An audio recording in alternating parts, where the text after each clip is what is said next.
Assalamualaikum warahmatullahi wabarakatuh. Kembali lagi bersama saya Dinda Nawasari bersama rekan-rekan saya yang akan melakukan wawancara kebangsaan terhadap tiga narasumber dari tiga latar belakang yang berbeda dan dari tiga generasi yang berbeda.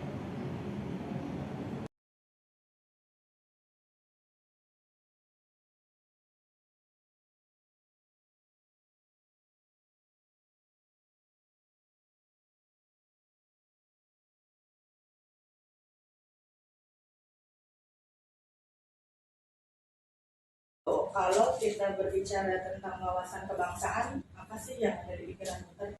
Jadi wawasan kebangsaan itu berasal dari dua kata ya, yaitu wawasan dan kebangsaan. Kalau wawasan sendiri artinya adalah suatu cara pandang, sedangkan kebangsaan itu adalah ciri-ciri dari suatu bangsa ya. Kalau secara menurut saya wawasan kebangsaan itu adalah cara pandang bangsa Indonesia sendiri mengenai diri, kemudian dan lingkungan yang mengutamakan kesatuan dan persatuan wilayah dalam penyelenggaraan kehidupan baik di masyarakat, berbangsa dan bernegara.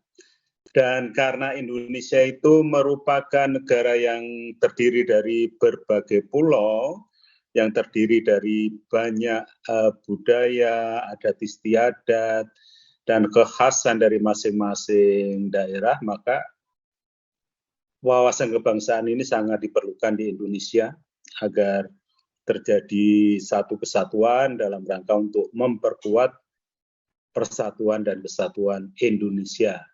Ya, menurut saya seperti itu. Wawasan kebangsaan, kalau wawasan kebangsaan itu menurut saya itu cara pandang ya, cara pandang, paradigma dan pola pikir mengenai identitas kita sebagai warga negara Indonesia.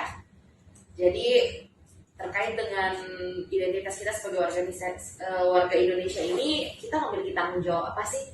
Kita memiliki hak apa sih? Kewajiban apa sih sebagai warga negara Indonesia? Seperti itu. Jadi kesadaran kita akan hal itu kita wujudkan dengan pengetahuan kita, tindakan kita, dan perlakuan kita dalam kehidupan sehari-hari.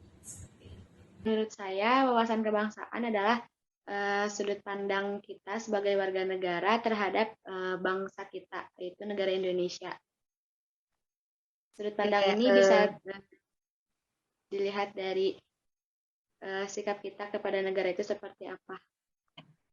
Selanjutnya, sebagai anak muda yang hidup di zaman sekarang, gimana sikap atau cara kita memperkuat rasa kebangsaan?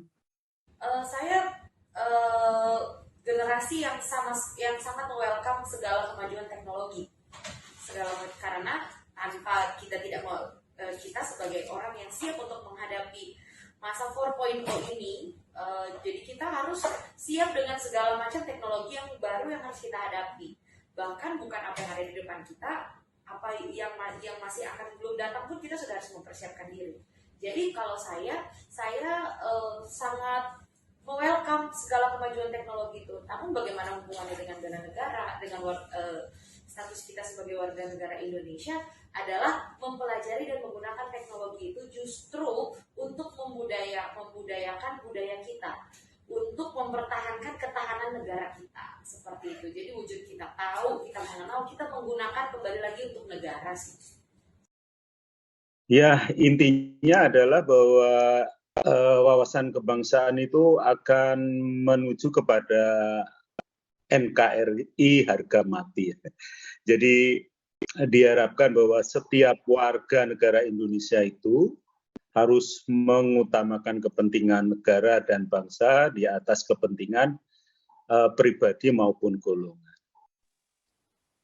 Kita sebagai generasi muda memperkuat rasa kebangsaan dengan tidak mudah terpengaruh oleh sesuatu yang masuk dari luar gitu, tidak mempengaruhi rasa cinta kita terhadap tanah air. Apalagi kan di era modern ini kita sering menggunakan sosmed gitu ya, mudah mendapat informasi dari mana-mana. Nah, itu banyak juga ada hoax yang kayak gitu. Nah, kita jangan mudah terpengaruh sama berita bohong atau berita-berita yang mengakibatkan goyahnya rasa cinta kita terhadap negara kita. Terus di zaman sekarang kan banyak segelintir orang saking berkembangnya teknologi, banyak yang menggunakan untuk kejahatan, apalagi yang sekarang lagi spy, terus lagi ujaran kebencian di media sosial. Itu gimana menurut dokter? Untuk kejahatan sosial media emang sangat ngeri banget ya Kak untuk sekarang. Mungkin itu untuk hoax yang mudah terpengaruh itu jika penggunaan sosial media digunakan oleh orang-orang awam seperti misalkan ibu-ibu yang kayak baru mengenal Facebook, baru mengenal WhatsApp, terus ada beberapa grup yang misalkan nge-share info hoax kayak gitu, itu mudah terpengaruh. Nah, harusnya kita sebagai generasi muda yang sekarang berada di zaman modern seperti ini, kita bisa menyaring info-info yang masuk ke sosial media kita seperti ke WhatsApp dan ke Facebook. Caranya dengan menyatukan informasi yang kita dapat dengan realita yang sesungguhnya, misalkan yang ada di berita itu benar sama gak beritanya, jika tidak berarti itu berita bohong gitu Kak. Ya, ini seiring dengan perkembangan zaman ya, bahwa kita difasilitasi dengan perkembangan teknologi sehingga kita istilahnya bisa memegang dunia hanya dengan membawa HP ya atau gadget. Dan di balik perkembangan penggunaan gadget ini ternyata dimanfaatkan oleh sekelompok atau segelintir orang untuk usaha memecah belah mungkin antar manusia atau antar negara atau mungkin di Indonesia itu sendiri ya. Yaitu misalnya dengan menyebar berita hoax ya, yang intinya menjelekkan salah satu agama atau salah satu suku ya. Nah itu menurut saya sangat tidak baik ya. Mestinya kalau kita mempunyai kemampuan untuk menggunakan gadget ya, jangan digunakan untuk menyebar berita yang intinya untuk memecah belah. Intinya saya sangat mengutuk dan tidak setuju terhadap usaha memecah belah melalui pemberitaan yang tidak benar di media sosial. Ya. Demikian. Kalau menurut saya pribadi sangat menyayangkan adanya terjadinya hal-hal tersebut. Namun menghormati lagi prinsip dari bangsa kita yaitu demokrasi, kebebasan berpendapat. Silakan semua orang berpendapat. Cuman bagaimana dari diri kita sendiri dengan kemajuan teknologi ini kita menjadikan diri kita unggul. Ketika diri kita unggul, kita akan dipandang orang, dan apa yang kita katakan, apa yang kita sharekan ke orang-orang itu akan berdampak bagi orang lain.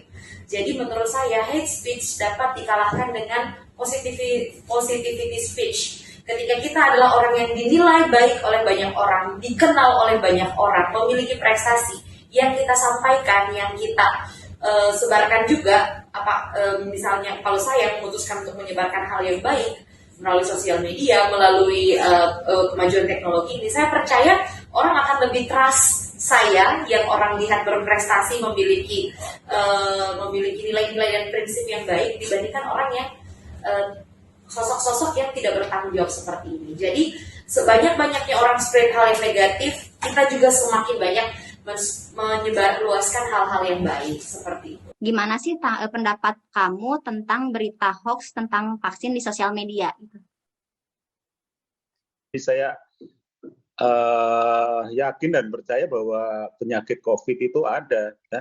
Sementara salah satu usaha untuk kita terhindar dari COVID adalah dengan vaksinasi yang kebetulan difasilitasi oleh pemerintah. Ya. Jadi saya sangat mendukung program pemerintah terhadap pelaksanaan kegiatan vaksinasi secara massal di masyarakat ya. Dan alhamdulillah saya sendiri sudah mendapatkan vaksin 1, 2 dan vaksin ketiga. Ya. Jadi kalau ada masyarakat yang masih tidak percaya, itu hak mereka untuk tidak percaya ya. Tapi mereka perlu tahu bahwa serangan COVID tidak hanya di Indonesia saja, tapi sudah mendunia ya, yang diawali dari Cina. dan di negara-negara maju pun masih terjadi serangan COVID. Demikian. Tentang vaksin di Indonesia itu sebenarnya itu memang berita bohong ya, karena setelah divaksin itu efeknya tuh emang biasa aja gitu, wajar efek vaksin pada umumnya itu hanya segelintir orang aja yang ingin menjatuhkan perintah pemerintah mungkin ya. Kalau dalam menyikapi hal ini, yang pertama untuk diri saya sendiri dulu ya. Untuk diri saya sendiri yaitu saya mengisi diri saya dengan pengetahuan. Jadi saya tahu dulu vaksin itu apa, yang benar seperti apa, yang disarankan pemerintah apa. Saya cari tahu dulu. Dengan demikian, dengan saya sudah memiliki ilmunya, saya tahu sumber-sumber yang tepat itu apa, maka dengan adanya berita-berita hoax ini saya tidak bisa terpengaruh karena saya sudah punya pengetahuan tentang hal itu. Setelah diri saya di area diri saya sudah selesai, selanjutnya saya lanjutkan ke spread itu ke orang lain.